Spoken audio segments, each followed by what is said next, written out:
Ouais les potox, c'est Ontox et bienvenue dans cette nouvelle vidéo consacrée à la critique de l'épisode 30 de The Detective Club. Et j'ai été très content de cet épisode, c'est tellement dommage qu'ils aient pas accéléré leur montage à l'épisode d'hier. Ils auraient clairement pu intercaler, hein. Ils auraient clairement pu nous donner au moins un petit peu de matière. Ils auraient clairement pu le faire, bon ils ont décidé de pas le faire. Au moins cet épisode on va dire est un petit peu plus dynamique parce que bah du coup forcément il s'est passé pas mal de choses. Bah oui ils ont dû rattraper le retard de l'épisode d'hier. Et donc au menu on a eu donc cette fameuse trappe avec Vivian qui a été donc éliminé. Et quelque part j'ai été un peu rassuré parce que c'est un choix logique, enfin bordel de merde, parce que s'ils choisissaient pas Vivian, c'était quasiment sûr et certain que Jessie et Vivian allaient en finale.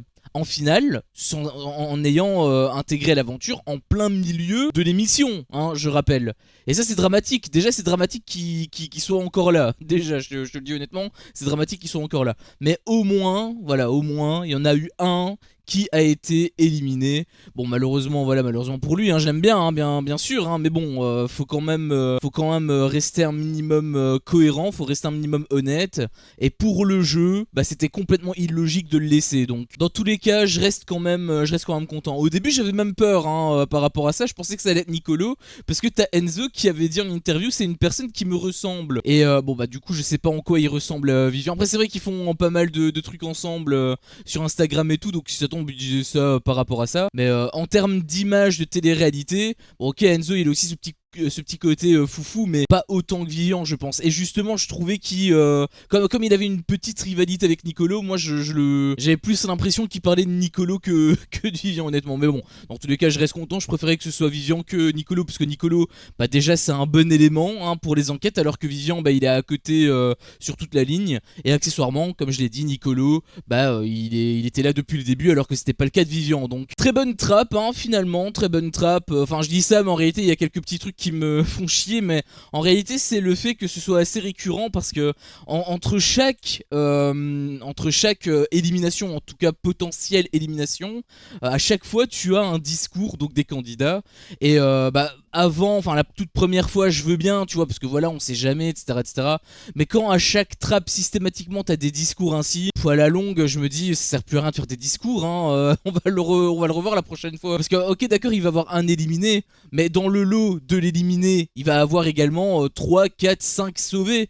Et donc si on revoit à chaque fois leur discours toutes les semaines, leur discours d'adieu ils servent à rien, tu vois. Donc la première fois ok d'accord pour te mettre un petit peu te donner un petit peu le ton et tout, je veux bien, mais là maintenant te les montrer ça sert vraiment plus à rien quoi. Et un autre truc aussi qui me dérange, mais c'est aussi un petit peu récurrent, c'est le fait que Benoît encore une fois il en fait des caisses hein, il annule la tension de la scène. Soit il annule la tension de la scène, soit tu rigoles pas à sa blague parce que justement tu te dis peut-être qu'il va se faire éliminer en fait. Et peut-être que là tu vas un petit peu pouffer du nez, tu vois, si jamais il fait tout son cinéma et que finalement il est éliminé. Peut-être que après coup tu vas rire un peu, tu vois. Mais enfin je veux dire ça reste quand même too much quoi. Je suis désolé mais j'aime beaucoup Benoît hein, dans Les Apprentis Aventuriers, c'était mon candidat préféré rien que pour vous dire.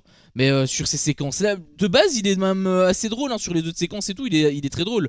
Mais sur les trucs de trappe, enfin je veux dire c'est vraiment too much quoi. C'est vraiment ça me sort un petit peu par les yeux en fait ces scènes. Ensuite donc est venue une petite partie enquête qui était assez pertinente, étant donné donc qu'on est resté sur Nicolo et ses fameuses théories. Sauf que cette fois-ci il a un petit peu dévié de ce qu'il nous avait dit précédemment, puisque à la base il parlait de Enzo Zadig hein, puisqu'il l'avait confronté, etc.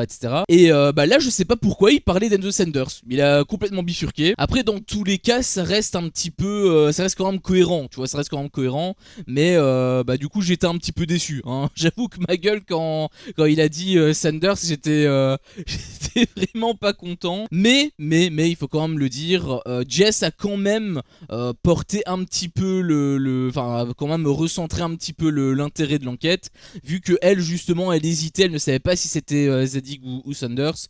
Donc c'était quand même finalement c'était quand même assez intéressant. Tu vois la différence d'intensité entre le moment où tout le monde tape sur Lohan, sur Nasser, alors qu'ils ont absolument rien à voir dans l'histoire. Et là maintenant où justement les vrais voleurs sont un petit peu en danger, c'est pas du tout la même ambiance, hein. Et justement, même Anne the Sanders a eu enfin quelque part une petite séquence, parce que ça fait longtemps en fait qu'on l'a pas vu enquêter. La dernière fois qu'on l'a vu, c'était quand avant que Valentin se barre, donc c'est pour te dire à quel point ça remonte. Là au moins on l'a revu et justement il était toujours aussi pertinent, puisque il a fait en gros une réunion, hein, globalement pour exposer ses idées, ce que j'ai d'ailleurs beaucoup apprécié. Je comprends pas pourquoi les autres se prennent en petits groupes. Alors oui, je sais très bien, c'est pour éviter le truc de la trappe, parce qu'ils veulent pas se faire éliminer, etc. Et du coup ils essaient d'être le plus transparent, le plus invisible possible, comme ça ils passent en dessous des radars et ils sont jamais cités pour les trappes, ou même pour le truc du coupable, le truc de l'accusation. Je sais très bien pourquoi ils font ça, mais le truc c'est que c'est contre-productif par rapport au jeu de base, parce que en réalité il y a 2 voleurs, mais ils sont en grande majorité. Donc dans tous les cas, ils devraient justement se souder et partager à tout le monde publiquement leurs réflexions, car la grande majorité est avec lui. Enfin, dans l'objectif je parle. Après forcément s'il partage ses idées et que personne n'est d'accord avec lui, bon là ils vont pas le suivre, c'est logique. Mais voilà, dans le but, c'est le but du jeu, c'est quand même de trouver les voleurs, et ils sont au nombre de 2. Donc j'ai quand même été content que voilà, il ait confronté un petit peu tout le monde. Après bon, ses arguments en soi, c'est pas bête, mais en même temps c'est un peu perché, parce que en soi c'est déjà des indices. En gros son argument c'était que voilà, il y avait le truc de l'île, l'île par rapport à l'île de la tentation, enfin l'île de la tentation potentiellement, enfin c'était une île, hein, tout simplement, et du coup il a fait raccourci île et l'île, la ville, par rapport à Giuseppa, etc. Et en fait à la base ça a déjà été dévoilé, hein, ce truc là, mais c'était Giuseppa qui l'avait dit, mais en mode rigolade, tu vois. Et finalement c'est peut-être un petit peu retourné contre elle, parce que du coup Enzo Sanders a été sur ses côtes à cause de ça. En soi c'est, comme je l'ai dit, c'est pas forcément bête, mais c'est déjà un indice. Autant dans Secret Story ça aurait pu être un truc comme ça, tu vois, ils te mettent une île pour justement faire le lien avec la ville, et peut-être trouver autre chose, là, enfin te faire trouver le secret. Ok, d'accord, mais ici, comme c'est déjà un indice pour trouver une personne, ils allaient pas te mettre un truc avec plusieurs niveaux de lecture, tu vois, ça n'aurait aucun sens. Enfin, ça me paraît un petit peu logique quand même dans ce genre d'émission. Après dans The Power, j'en sais rien, hein, ça c'est eux qui voient. Et il avait également reparlé des faux indices, donc avec Enzo, l'autre Enzo du coup voilà, il a un petit peu remis ça sur la table, et voilà, j'étais quand même assez content de son intervention. C'était pas forcément le cas de Giuseppa, d'ailleurs Giuseppa elle a eu un très mauvais visage sur cet épisode, pas forcément sur cette séquence, parce que là voilà, elle a juste dit qu'elle était pas forcément d'accord avec lui, mais sans plus. Par contre après, à la fin de l'épisode justement, il y a eu un gros clash avec Catel, et je sais pas si elle était toujours dans le jeu ou si elle ne l'était plus, parce que le visage qu'elle a montré, on aurait vraiment dit le visage qu'elle avait montré avec Beverly par rapport à Benoît, et ça n'avait aucun rapport avec le jeu en fait, et elle avait été extrêmement mauvaise, extrêmement intrusive par rapport à leur relation, ce que j'avais d'ailleurs pas du tout apprécié. Là c'est un petit peu pareil.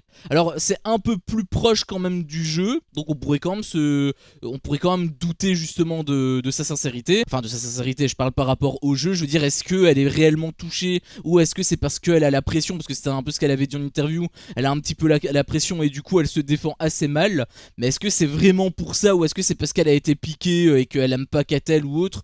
J'en sais rien. Dans tous les cas elle a montré un petit peu le même visage qu'avec Beverly, peut-être du coup pas pour les mêmes raisons, mais j'ai quand même pas apprécié son visage. Voilà, j'ai quand même pas apprécié ce visage, surtout que en plus c'est sorti vraiment de nulle part. Genre ils étaient en train de parler un petit peu par rapport aux soupçons, etc. Il y en avait qui doutaient par rapport à Catel, et je sais pas pourquoi je sais pas, elle était même pas forcément au centre de l'attention, tu vois, elle était même un petit peu de côté et tout, et d'un coup elle te balance, mais de manière ultra agressive. Après faites pas les faux culs parce que vous avez peur de passer à la trappe. Et j'ai vu ça, je me suis dit mais attends, mais pourquoi elle réagit comme ça d'un coup? C'est c'est trop bizarre. Autant elle aurait dit ça avant la trappe, je veux bien, tu vois, parce que là, ok, il peut avoir la pression, etc. Ça tombe, la séquence s'est faite avant la trappe aussi, même si je pense pas honnêtement, mais ils peuvent également l'intervertir au montage, hein. C'est totalement possible. Mais bon, j'imagine quand même qu'ils vont respecter un minimum la timeline et que en réalité ça s'est fait après. Et si ça s'est réellement fait après, bah du coup c'est un peu bizarre parce que la trappe elle est déjà passée. Normalement la tension est censée être un petit peu apaisée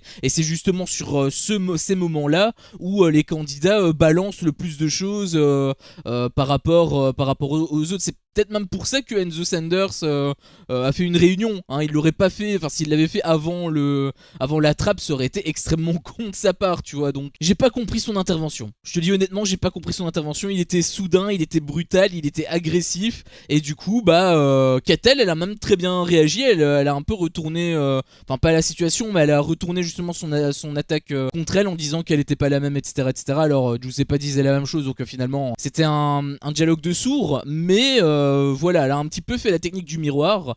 Et ça s'est un peu retourné contre elle dans le sens où au moins elle est un petit peu exposée, ce qui est une bonne chose par rapport à la tension du jeu, mais ça s'est fait très bizarrement. C'est tout ce que j'ai à dire. Son intervention elle était trop bizarre en fait. Mais avant ça, donc on avait eu le jeu, hein, le fameux jeu pour remporter un indice qui était le jeu de l'intrus, hein, que tu connais, que j'aime beaucoup, où voilà, là on a pu jouer, hein, de toute façon. C'était par rapport à des magiciens, donc c'était quand même très chouette.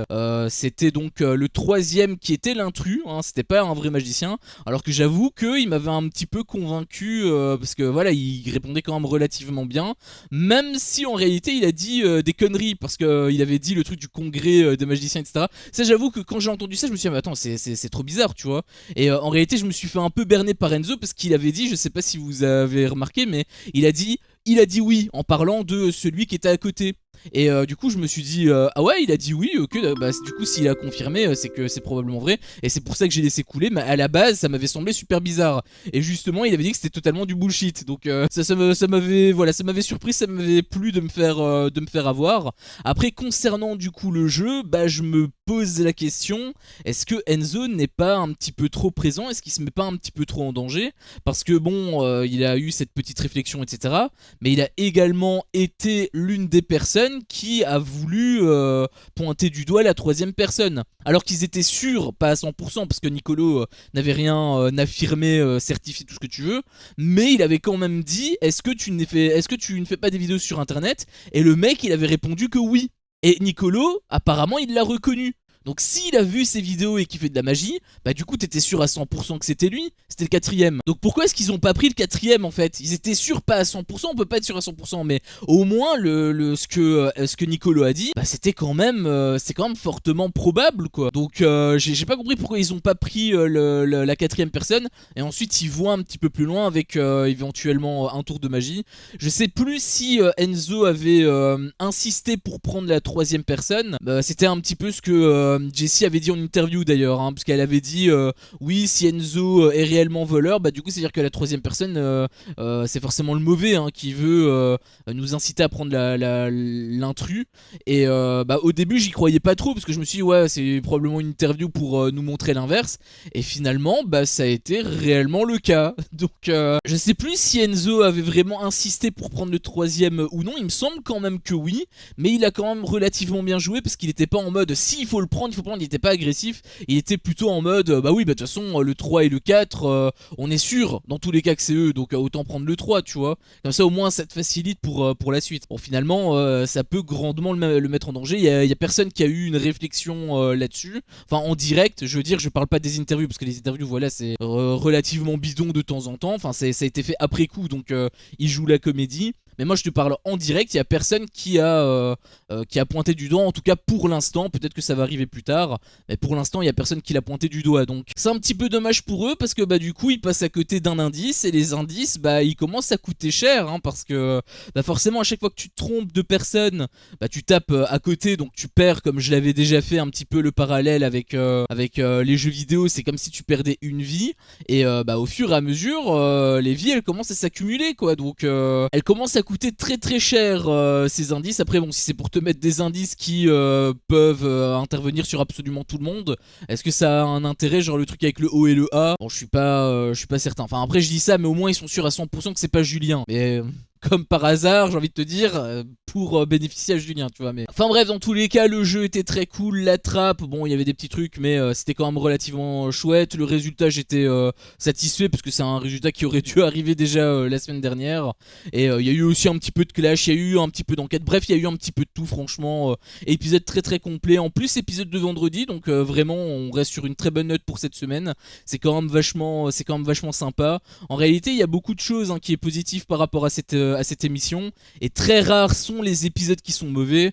Mais c'est ça justement qui est d'autant plus frustrant, c'est que tu sais qu'ils peuvent faire des épisodes excellents comme on a eu maintenant. Donc c'est à dire que quand ils te font des épisodes pourris comme ceux d'hier, bah en fait c'est juste que c'est volontaire pour gagner du temps, et c'est ça qui est chiant en fait. Mais au moins on se laisse donc sur une note positive pour le week-end, donc c'est quand même assez cool, et on verra plus tard bien évidemment comment ça va un peu évoluer. Mais j'ai l'impression que les voleurs vont être de plus en plus en danger. En même temps c'est logique, il y a de moins en moins de personnes, donc c'est un petit peu le minimum syndical. Mais ça, bien évidemment, ce n'est que mon humble avis. Moi maintenant, ce qui m'intéresse, c'est le vôtre. Qu'avez-vous pensé justement de cet épisode? Est-ce que vous êtes d'accord avec moi ou non? Est-ce que vous l'avez apprécié? Est-ce que vous ne l'avez pas apprécié? N'hésitez pas à me faire savoir, que ce soit en likant la vidéo si jamais vous êtes d'accord avec moi, ou dans le cas contraire, si vous n'êtes pas d'accord avec moi, à me dire pourquoi dans l'espace commentaire. Si jamais mon contenu vous plaît, je vous invite également à le partager, à vous abonner, et pourquoi pas à activer la cloche, comme ça vous ne louperez aucune de mes autres vidéos. Si vous voulez me soutenir davantage, n'hésitez pas à booster les vidéos via les points qui sont totalement gratuits, ça m'apporte beaucoup de force,